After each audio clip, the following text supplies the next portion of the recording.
Hey, welcome to another installment of It Inspiration. My name is Aaron Littles again. I'm coming to you today.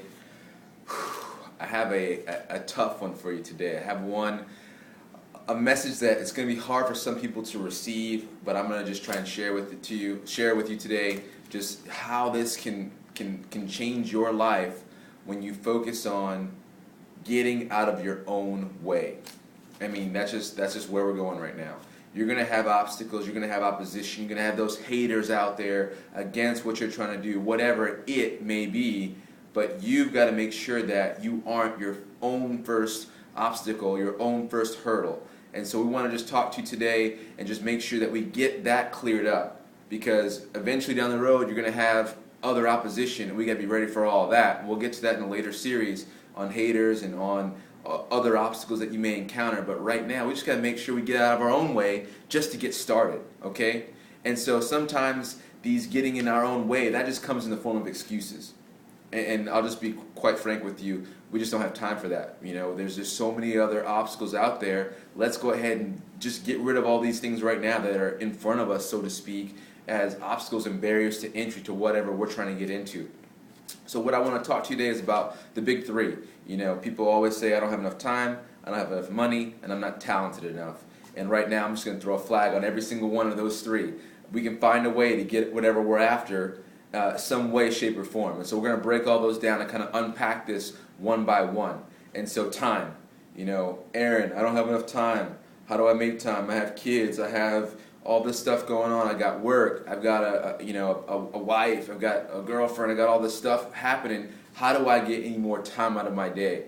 And you know, I'll be honest with you. I have a guilty pleasure, and that's watching the TV show 24.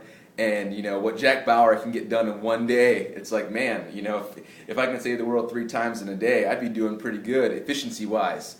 And so one weekend, my wife was gone for a week of work. She travels, and so when she came back, I'd finished the season.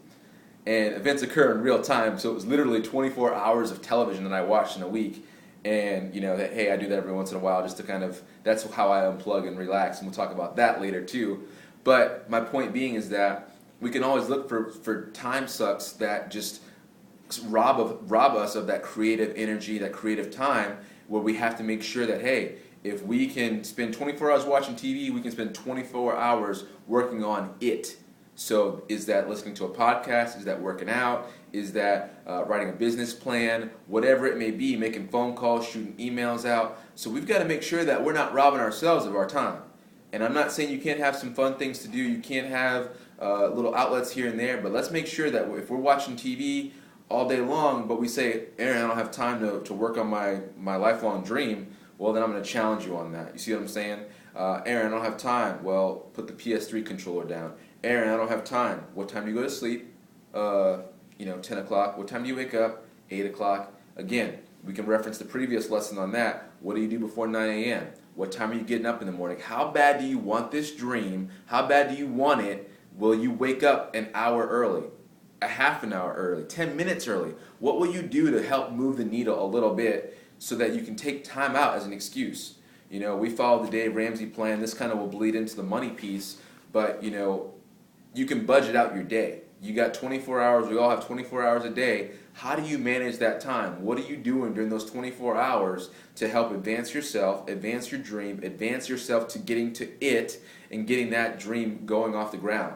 So just be mindful of that. You can sit down there, and I've done it before, and I can put it on the website where you just have that day planner with 5 a.m. You're up. You're doing your stuff. You're getting things done. You're showering. You're getting ready for work. You're at work all the time. You're listening to podcasts on the way home, so you can write two items happening at once, so you can multitask it, and then you continue on, prep dinner, fellowship with the spouse or girlfriend, or whatever the case may be at that time, prep for bed, prep for the next day, and then you're in bed at 10 o'clock, and you're not sitting there on the couch an extra half an hour, 45 minutes. That's going to make you tired. It's going to throw you off for the next day. So that time is your time, so you have to own it. You have to make sure that you plan it out so that it's not wasted, and that bleeds right into the money.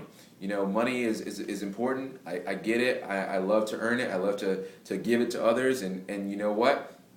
We got to make sure that whatever it is, how can we start it either on a shoestring budget or without blowing the life savings, you know? And right now, there's tons of resources out there with Dan Miller, 48 business ideas to the work you love. There's all kinds of resources about just solopreneur, things like that, where you can basically get a business off the ground for less than $1,000. Okay, with the internet and the social media of today, you can get a website, you can get a Facebook page, a Twitter page, a YouTube channel, and all those different resources to get your message out for very low or no dollars. And then you can get a business going with a business account, being licensed by whatever state you may be in for very low fees, and then you're off and running. It's America, baby. You're in business, you're in business. That's it. You just decide and you start doing it. Okay? So let's make sure that this money is not a true hurdle. And now if you say, Aaron, I want to open a gym and it's going to cost me $280,000 to get a loan to buy all this equipment and lease this and that, I'm going to say, hey, how can we start a little bit smaller?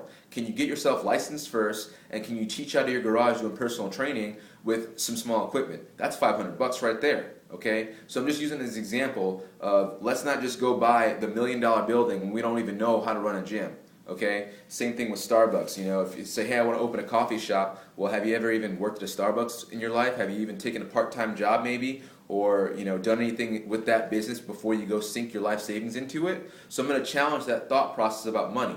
Let's see, what's the cheapest way we can do it? What's the least expensive or whatever? How can we do this without breaking the entire bank?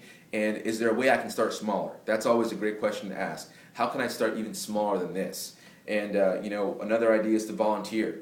You can always volunteer for whatever you're looking to do. Maybe you know someone who already has that it going, and you can kind of just partner up with them, say, hey, I'm free labor, I just want to see what you're doing. Maybe it's in a different state depending on what it is, or a different area geographically so that you're not competing later on. But maybe just to learn the ins and outs of what that person has going on in their deal, and you might be able to leverage and say, wow, either I love it or I hate it, and so you might get some learning out of it either way to see, wow, now I really know how to start a business, or I really understand the ins and outs of it so that I can make a budget, I can figure out, okay, I really only need $1,000 to start this dream and venture. And so you guys sit down, put pen and paper, writing a budget, writing a business plan, and seeing how can you get this dream done without borrowing money, without taking out any loans, without borrowing from your mom or your parents or whatever, and hitting up all your friends for money to start your dream. So see how you can start small, either volunteering, part-time, an apprenticeship. Just think outside the box. We've got to humble ourselves a little bit to make sure that we do it without just breaking the bank, because that'll keep the spouse happy, that'll keep you happy, especially when it takes off and you're only in the positive because you don't owe anybody any money. And then, my story with Event Resource Solutions, the business that I started, I was able to start that for less than, I think, a total of $5,000. And, it was over time. That wasn't even $5,000 all at once. It was like incremental payments to myself of business cards and some fees for forms and website and things like that. So over about 8 months, I spent $5,000, but it wasn't over one period of time.